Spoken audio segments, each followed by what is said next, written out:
So, can we just stop, for lack of a better word, ignoring greatness? Can we just stop? Because this man is barely human. I'm not going to say he's not human, but I'm going to use the fact that he's barely human. The only reason you know the guy is human is because maybe he could be in a little bit better shape. I don't know. But, he knows how to use his bulk, and if he was ripped, he'd probably be worse, to be honest. I don't even know. There are better basketball players than Nikola Jokic. But there are not better basketball players, if you get me. There are players whose impact on the sport of basketball is greater, who were more athletic than Nikola Jokic, who were able to do more because of that. I'm not sure, there has been as a tangible thing, maybe even just intangibles. I'm not sure there are that many better basketball players than Jokic all time. There's really not. And Jokic today he had 20, 14, and 10 assists and didn't play in the fourth quarter. We've got this stat right here. Nikola Jokic has more triple doubles before the fourth quarter than any other team has total. He has back-to-back triple doubles within 3 quarters. It's scary. It's actually scary how good this guy is at basketball. And the worst part is that his triple doubles, and I understand, yes, the triple doubles come from the fact that the offense runs through him. But the fact is that he is the best. I get it, he doesn't dribble the ball up the floor, but if you consider the point guard as the guy who runs the show in the offense, he's the best point guard in the NBA. If you want to say that. When people talk about point centers, there has never been a point center like Jokic. Jokic legitimately, at times on the offensive end, plays as a 7-foot tall point guard. We have never seen this before. Not only that, he is a passable defender. He's not, the thing that will keep Nikola Jokic off the top list of all time is that he's, again, just a passable defender. But I can't believe Chandler Parsons got killed for saying it. Because there is an argument. Because it's really hard to make. You can't make the ring argument in 2020. Soon, the ring argument's going to be done. Because, just imagine, if in 2000, the Lakers won a championship. And instead of the team improving, they lost Rick Fox. When they won in 2000, imagine if they lose Rick Fox. And then the next, they win in 01. Again, if they somehow, which they probably don't win in 01 then. And then they go and lose Derek Fisher. And they lose Robert Horry. So they're not having, there's no three-peat if they don't do that. You can win back-to-back. You can't three-peat. The Nuggets won. They then lost their best bench player in Bruce Brown. They then lost before it because of Bruce Brown. Then they lose Kentavious Caldwell-Pope. That's the way the salary cap is. I think the ring argument is dumb because the Bulls win. They add Ron Harper. They get Bison Dele. They have these former All-Stars that have managed to convert themselves into role players. They add all these players. With the way the salary cap is now and the way all these glue guys and role players are getting paid, if you win a championship, you're losing most of your pieces. You can't keep the same team together for a while. You're not adding Tony Kukoc you're not winning a championship then adding Tony Kukoc in 2025. That just doesn't happen. You don't get to add a piece every year winning championships. Ironically, you probably lose a piece unless you do a Boston Celtics and you go into the second apron, where they're screwed if they don't start winning. If they don't win, they can't do anything. They're screwed. Without destroying the future. The ring argument, I think, is dumb. When we're just talking basketball players, and I understand if a player has never won, or if a player is a playoff shrinker. But if a player has a ring in the modern era, a ring, it's nearly impossible to go back-to-back with the way the NBA is.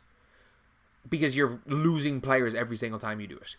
But once a player has won and they're a playoff riser, I think that's when it's okay, yeah, if they've won X amount of rings, I think it's dumb to talk about rings. But Nikola Jokic is in the top 10 basketball players of all time conversation. He just is. people decide. People will put Hakeem in there. Hakeem has 2. Hakeem has 2 rings. People put Oscar. I've heard Oscar Robertson. Oscar Robertson has 1 ring, and he wasn't even the best player on his team for that ring. I've heard Oscar Robertson be put in the top 5 players of all time conversations. I'm sorry, people only care about rings now, but in my opinion, Nikola Jokic is in that tier of, I'll say this, like for me, there are players that I don't think Nikola Jokic is ahead of. I don't think Nikola Jokic is ahead of Kareem, Jordan, LeBron, top 3 players of all time, whoever you have number 1, I don't care.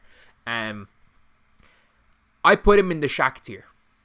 I put him in that like Shaq, Hakeem, Kobe, Kevin Durant, Larry Bird. I put all of those players where it's like, by the way, I have Curry above them all. I have Curry in the like guaranteed top 10, Curry and Duncan in a tier and maybe a little bit ahead. And even if you want to put him into that tier, he is in the tier where he's like he's in that kind of same tier. I'd probably put him on the lower end of that tier right now. I wouldn't put him at this point in time ahead of a Kobe Bryant. I wouldn't. Just like I wouldn't put Giannis. And I put Giannis in that tier as well. But right now I put him ahead of Kevin Durant.